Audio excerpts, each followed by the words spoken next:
Güney Afrika Cumhuriyeti isminden de anlaşılacağı gibi Afrika'nın en güneyindeki ülkesidir.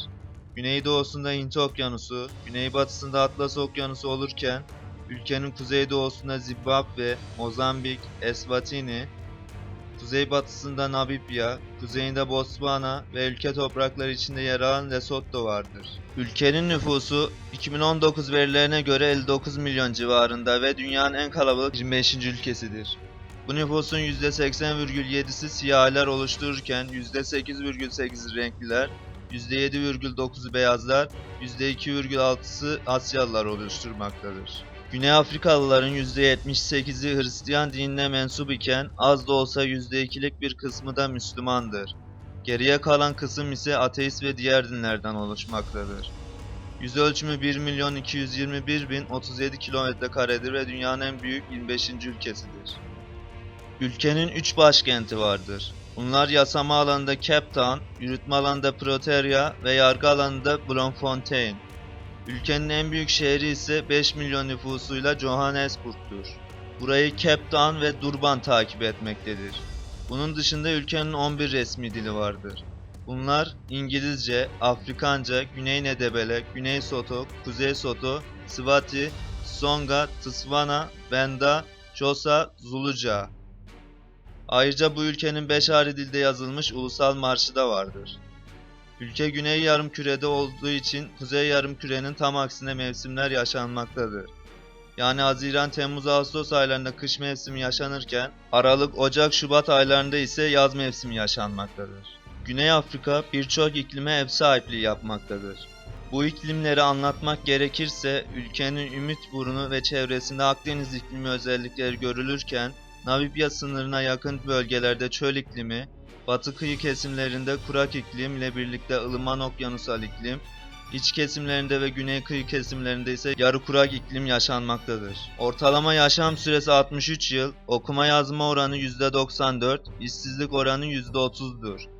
Ülkenin gayri safi yurt içi hasılası 368 milyar dolarla ekonomide Afrika'da Nijerya'dan sonra ikinci, dünyada İsrail'den sonra 34. sırada yer alıyor. Ülkede kişi başına düşen milli gelir ise 13.730 dolar civarında.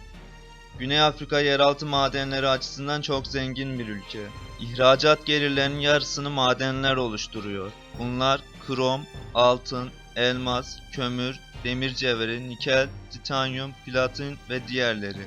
Hatta 1905 yılında 3106 karatlık dünyanın en büyük elması bu ülkede keşfedildi. Ülke en çok Çin'e ihracat yapıyor.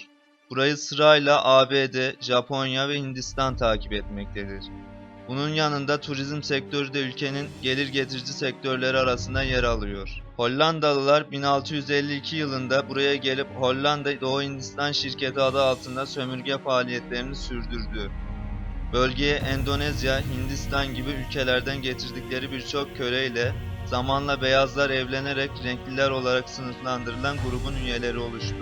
Ülkenin kuruluşu 1910 yılında Britanya kolonileri olan Cape kolonisi, Natal kolonisi, Transvaal kolonisi ve Orange Nehri kolonisi bir araya gelerek Güney Afrika Birliği kuruldu. Birlik, 1961 yılında Güney Afrika Cumhuriyeti adını aldı. Ülkede para birimi Güney Afrika randıdır ve üzerindeki Nelson Mandela Güney Afrika tarihinde önemli bir yere sahiptir. Ülke 1931 yılında Britanya'dan bağımsızlığını kazanmıştır ama bu Avrupa kökenli beyaz sınıfın bağımsızlığıdır. 1948 yılında kurulan apartheid sistemi beyaz olmayanlar vatandaşlık hizmetlerinden daha az yararlanmaları, devletin sağladığı sağlık ve eğitim hizmetlerinden daha az yararlanmaları gibi ırkçı uygulamalara zemin olmuştur. Nelson Mandela yönetimi apartheidin dağılmasına, ırkçılık ve eşitsizlik gibi sorunlara odaklanmıştır ve 1994 yılında tüm halkın katıldığı seçimlerde Güney Afrika'nın ilk siyahi devlet başkanı seçilmiştir. Ülkenin savunmaya ayırdığı bütçe 4 milyar 278 milyon. Bu parayla savunmaya en çok harcama yapan ülkeler sıralamasında 48. sırayı alıyor. Toplam asker sayısı 81.300, tank sayısı 195, toplam uçak sayısı 226 ve toplam donanma sayısı 30. Güney Afrika'nın bayrağına gelecek olursak kırmızı renk toprakları savunurken dökülen kanı, mavi renk gökyüzünü, yeşil renk ülkenin topraklarını, siyah renk Afrika'daki siyah halkı, beyaz renk ülkedeki beyaz halkı ve sarı renk ülkenin yeraltı kaynaklarını temsil etmektedir. Bayrakta oluşan Y şekli ise iki ırkın birlikteliğini sembolize eder. Ülke dünya genelinde suç oranlarının en yüksek olduğu ülkelerin başında gelmektedir. Birleşmiş Milletler'in verilerine göre 1998-2000 yılları arasında cinayetlerde ikinci ve hırsızlık olaylarında da dünya genelinde 4. sırada yer almıştır.